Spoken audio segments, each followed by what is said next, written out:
In this video, I'm going to show you how to replace the rear ABS sensor on this Nissan Pathfinder. Let's get started. Use a 21mm socket, remove all 5 of your lug nuts, and then remove the wheel.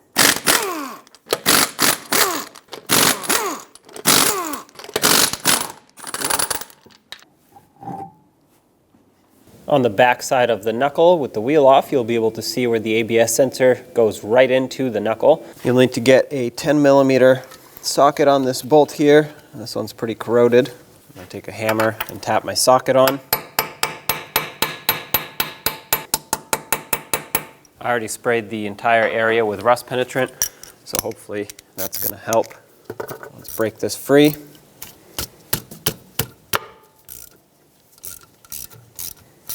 Alright, a lot of times these break, so you want to be careful. If it feels like it's going to break, you can spray it some more, work it back and forth until it comes out.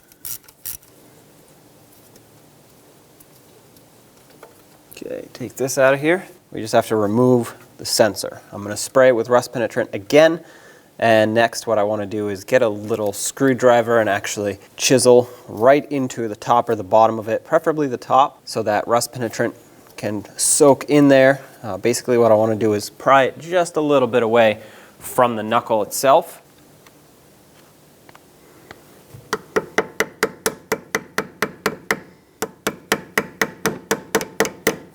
Don't go too far because it will break if you do, and then you're in for more work. Just going to do this, let it soak in for a minute. Going to try and go from below. In our case, vibrations also help.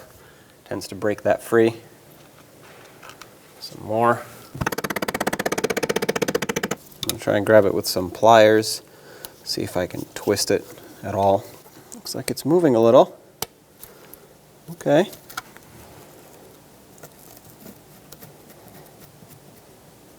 I don't think something good is happening here. I think it might be breaking. I'm trying to pull on the wire, which obviously you don't usually want to do, but this is a bad sensor that we're replacing anyway.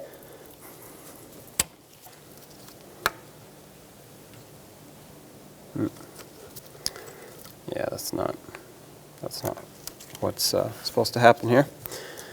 The outer part has broken off and the sensor is still in the knuckle.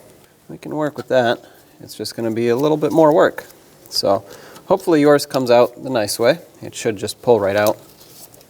However, because that didn't happen here, I'm going to show you how to get it out. The first step of the extraction process is going to be to get rid of the floppy part. So unfortunately, I have to cut it. Okay, I'm going to chisel some of this broken stuff away.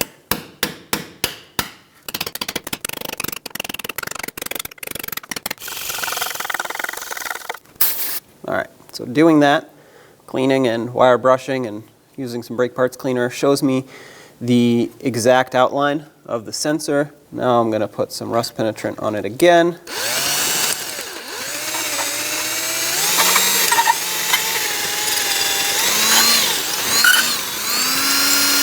I drilled out the center a little bit. I'm going to take a pick, try to peel this away, just like this.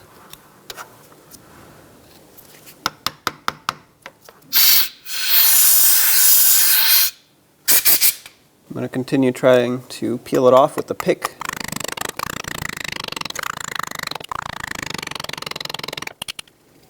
Let's see if I can pick this out of here.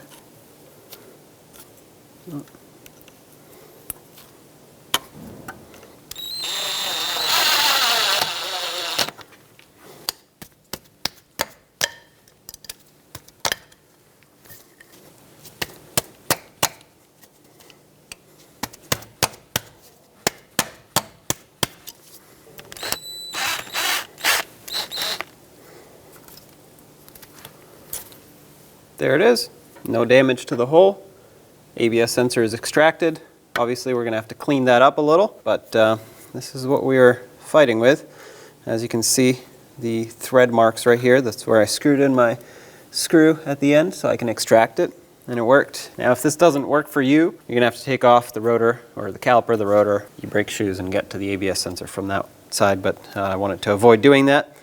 And honestly, just some persistence will get you this ABS sensor right out of there. Clean this. I'm gonna use a bore brush, basically a brush that goes in here.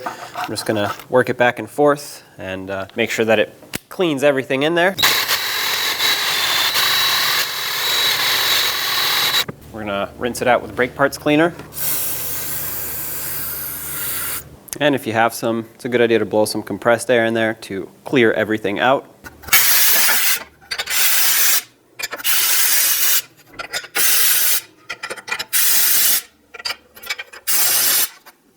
Now follow the ABS wire, and there are 3 spots that it's held on here. There's a double bracket that you can pull it out of, and then that bracket up there, pry it up. There we go. Stick your hand behind it and just pull it through. Looking even further in, you'll see where it attaches at the top of the subframe there. All I can get in there is a long pry bar. What I'll do for removal is I'm just gonna basically break this off.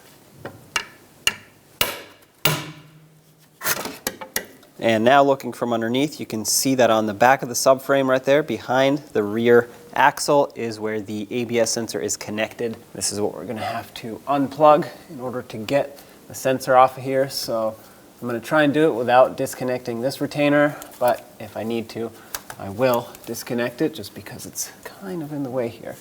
So I'm gonna grab some needle nose pliers so I can pinch this locking tab right here and pull out at the same time. If you have some curved needle nose pliers, those will be the best in this situation. And there you have it. Now we can pull it straight down this way. Oh, looks like there's another retainer here at the top, which there's no way I can show you that. I can't even see it. I'm gonna have to remove it, probably with a pry bar. Okay. And with that retainer disconnected, you should be able to pull this wire through. Try to wiggle it, fish it out of there. And remember what routing it had so you can put it back pretty much the same way. That way it doesn't get caught on anything that moves. It is a fairly long wire, so you definitely don't want it wrapped up on the axle or anything else. There it is. There's the old, well, most of the old ABS sensor. All right, now I'm going to take the new sensor, the connector side of it, and I'm going to fish it through where it's supposed to go around the subframe here. The reason I'm pulling the connector side and not the sensor side is because the sensor side is a lot more sensitive and you don't want it to be damaged by the time you're done pulling all this through. There we go. Stop right about here, because that's where it's supposed to line up. Run it above the subframe here. Let's plug it in, and after it's plugged in, I'll worry about securing it on its retainers. Make sure that clicks. All right, so I'm going to reach up here and try to click that on its retainer. All right, so that one's secured. Let's try and get these back into their retainers. These just slide in. This one up here is going to be a little tricky. If you remember, there was a retainer right here on the subframe. Super tricky to access. Get to that wire so I can clip it in.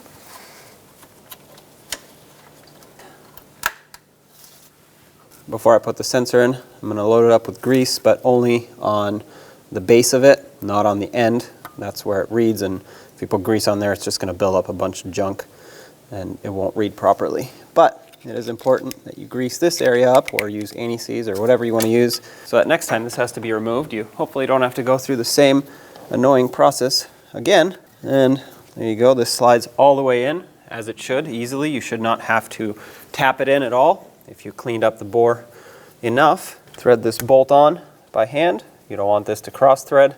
And let's snug it up with our 10mm socket. Make it nice and tight. Don't crush it. You don't want to break it. Just snug. Let's get the wheel on. Start on all 5 of your lug nuts, bottom them out, and then we'll torque them to spec in a cross pattern.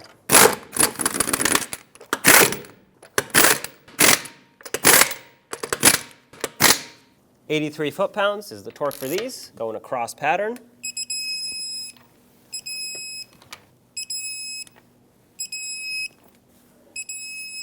And I always like to double check them. To double check them, you can go in a circle.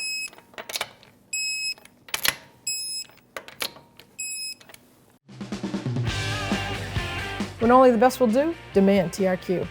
The only company that lets you view before you do.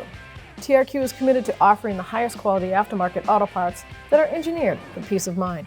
Thanks for using and viewing with TRQ.